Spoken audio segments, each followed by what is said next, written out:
Hello everybody, welcome to my channel, The Real Super Sam. Today is an important review, the first appearance of Spider-Man, and I hope you enjoy. Here we go, one of the most important reviews I will ever do on this channel, and like the Enchantress's first appearance, there is more than just one story under this cover, but today is an exception. It's just going to be about Spider-Man. Amazing Fantasy issue 15 first premiered in August 1962, written by Stan Lee and drawn by Steve Ditko. The first appearance of favorite superhero, Spider-Man. Spider-Man is such an iconic character, and being a fan of him my whole life, I feel that this should be different from my other reviews a bit. Spider-Man is such an icon, the biggest superhero in Marvel Comics, and at the time, a confirmed 10 movies to be in, counting Avengers 3 and Venom, and the Homecoming sequel. And now has his main comic, Amazing Spider-Man, hitting issue 801 now. With the new video game Spider-Man PS4 coming out, it has also created the largest gathering of Spider-Man fans this world has ever seen, the Spidey Squad. Shoutouts to all of them, and others like the Mental Gamer and Ronny Pugs, and a very important YouTuber, one I will mention at the end. The first time I saw Spider-Man 2002 was on TV, back when I was very little, and I saw Spider-Man 2 almost right afterwards. Then, I basically grew up with the spectacular Spider-Man TV show. I have to attribute my Spider-Man fandom to the Raimi movies and to that 2008 cartoon. So we all know his origin and the famous takeaway, with great power comes great responsibility, and this may be the best superhero origin story of all time. So the story starts off with a one-page panel introducing Flash Thompson and Liz Allen, the famous people in school looking down on Peter Parker because he's the definition of a nerd. I love the silhouette of a classic superhero-looking figure behind Peter and the spider silhouette above him. Like the first box says, you may find Spider-Man just a bit different. I love also how Stan Lee talks a lot to the audience while you're reading the comic book. In fact, there's a lot of things from Steve Ditko's personality that can be seen in Spider-Man. The next page shows that at home, Peter Parker has the perfect life, with his Aunt May and Uncle Ben treating him like he's the #1 person in the world. Then Pete goes to school and has girl problems, he's teased and bullied, all just in one page. Here, we first see that Peter Parker is smart enough to get a scholarship. Peter Parker is just a normal person like you and me, dealing with everyday problems. So, Mr. Parker goes to the fateful science experiment, experiencing the fateful event, being bitten by a radioactive spider. In fact, in some incarnations, the spider has its own story that may or may not specifically tie into Peter Parker's life. Like the Amazing Spider-Man 2 movie. Here, it's not just the kids he goes to school with to tease him, it's also the other adults and professors that joke about him, maybe not even thinking a teenage boy should be there. When he's walking back, a car comes speeding at Parker, and his powers kick in, and he leaps feet in the air and holds onto a wall and climbs up it. I love when he's climbing that there's a little kid pointing him out, but his mom doesn't look or believe him and tells him that he's seen one too many horror movies. He then finds out that he's gotten powers from the spider, and now has the spider's agility, strength, and powers to climb up any surface. In the bottom where Peter's walking away, there's a spider in a web, and in front of Peter, it shows the city skyline. Steve Ditko's art is very cinematic in panels like that, I feel. Peter walks right by after he's found out he has powers and sees a contest for who can stay in the ring with Crusher Hogan for 3 minutes. He then decides to enter to test out his powers. I like the irony how in the movie he gets $100, but the ad said $3,000, but here it always was originally $100. We don't see that Peter wants the money to help his aunt or uncle just for himself, which is something I'll point out and talk about later. During the fight, Spidey beats Crusher Hogan easily. Everyone realizes that the Pete isn't normal.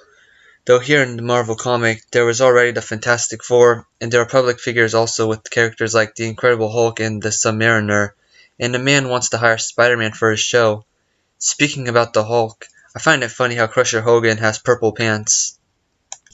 Before, Peter Parker wore a mask so no one would recognize him unless he lost the match. Now he's keeping the mask to make a better show for people to watch. After being offered, Peter Parker gets excited and starts making a costume and web shooters, making him more like a human spider. On page 6 is the first time we ever see the iconic Spider-Man costume. Here, it looks a bit big on him in my opinion, which I love. He just started this superhero business and is testing it all out. He shouldn't already look buff and like a Superman. Here, he just comes up and takes the name Spider-Man. Suddenly, Spider-Man becomes an overnight sensation, and Peter Parker, even though he's wearing a mask, feels like he's showing off to everyone in the world besides his aunt and uncle, because they all treated him bad, and this is one way to get back at them. These parts show a great way of expressing all of Spider-Man's different powers. Now, on page 8, the fateful scene happens. Spider-Man, being full of himself, treating everyone else the way he was treated before he got superpowers. He sees a criminal running by, and even though he has the power to stop him, does nothing to interfere. I like how Peter changes doesn't happen in one day, but this comic takes place over time. And here is when the movie, I think, does a bit better with his origin than in the comic. In the comic, Spider-Man has no reason not to help except being too full of himself, thinking that he's better than everyone. He had a reason and got back at someone who wronged him in the movie. The guy robber didn't pay Pete the money he deserved, so he didn't stop the robber when he was running away. I love the line that he uses in the movie. I missed the part where that's my problem. Also, is it just me, or does in the top left panel, the second guy going left, or whoops, right, looks like JJ in the brown suit? But then again, I like how in the comic he gets rewarded afterwards with a new telescope from his uncle and aunt, just like when he accepted the showbiz offer he got, milk and crackers, when he got home. He has no bad consequences for his own selfish actions. I love how Spidey shows off to the cop saying he should arrest Spider-Man for not doing anything. That is a bit weird though, the cop wanted to arrest Spider-Man for basically not committing a crime. Anyway, here, Peter even says he only cares about his Aunt May and Uncle Ben. The rest of the world can go hang for all he cares.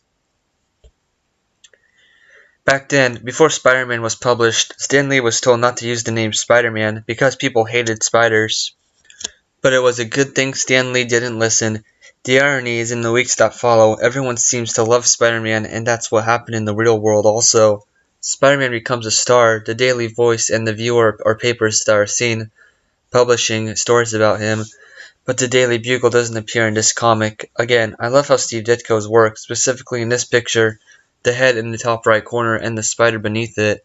He does draw Spider-Man like a teenager in his costume. The spider on his back is obviously blue. He could have used less black for shading on the costume, but that just might be my opinion. One night, Peter arrives home and sees a police car in front and is told that his Uncle Ben was killed. The cop tells him the location of the burglars held up, and he runs into his house, gets in a costume, and goes after the burglar. Peter still seems a bit all high and mighty, tussling with the cop in the top right. Also, is this cop the same cop from the hallway? If it was, that would be pretty ironic. The cop was at the two most important events of Spider-Man's origin. Just here, it is the first ever time web swinging in the city. I love how even in these 3 panels, Ditko crams a lot of stuff in the background, especially in the middle panel. Right now, Peter, and in my opinion, the audience may not know who the burglar is right away. Spider-Man is mad, and you can tell by his voice and how the bold words are. Spider-Man's determined to make this guy pay. This is the first time he's stopping, no jokes, no playing around. He webs the guy in with his gun and knocks him down. One punch KO. Here's the panel that has one of the most iconic scenes in comics, the moment when Peter Parker finally realizes that with great power, there must also come great responsibility. That his actions have consequences. I think what he says explains it all. First, I get what Steve Ditko was trying to do, but I don't know, it seems bad for me to say this during this part, but I think the black dots and the white eye slits look pretty goofy and kind of distracting for me. Spider-Man captures the burglar. Here's where I ask you guys to please comment anything about this issue and what it says for superheroes down below. Here, Spider-Man has his web of wings in every shot, and Uncle Ben never does say that with great power comes great responsibility. In this comic, if it wasn't for the burglar, Spider-Man could have become some kind of super narcissist, and even becoming a super villain. Instead of teaming up with the Fantastic Four, he would be fighting the Fantastic Four. I love how the last line of the comic, and so a legend is born. Steve Ditko is a quiet, very conservative man who has never personally come out and has said how much he influenced the creation of Spider-Man. He has only 3 known pictures of him and 1 voice recording. You can see this in the life of Peter Parker also. Now, before we end off, since I feel a lot of people will see this review, a shout out to the YouTuber Gotham Rouges. He is the inspiration for me to ever even start this channel, so please check out his videos and subscribe to him. On this channel, I plan to start reviewing Amazing Spider-Man comics now, and if this is your first time, thank you so much for watching. Right now as I'm doing this review, I have 13 subscribers on this channel. Thank you all for whoever shouts me out, shout outs and such. Like always, if you want me to review something, tell me down below or on Twitter, or in my discussion tab on my channel. My Twitter is in the About tab on my channel if you are wondering. Thank you all for watching, and have a good day.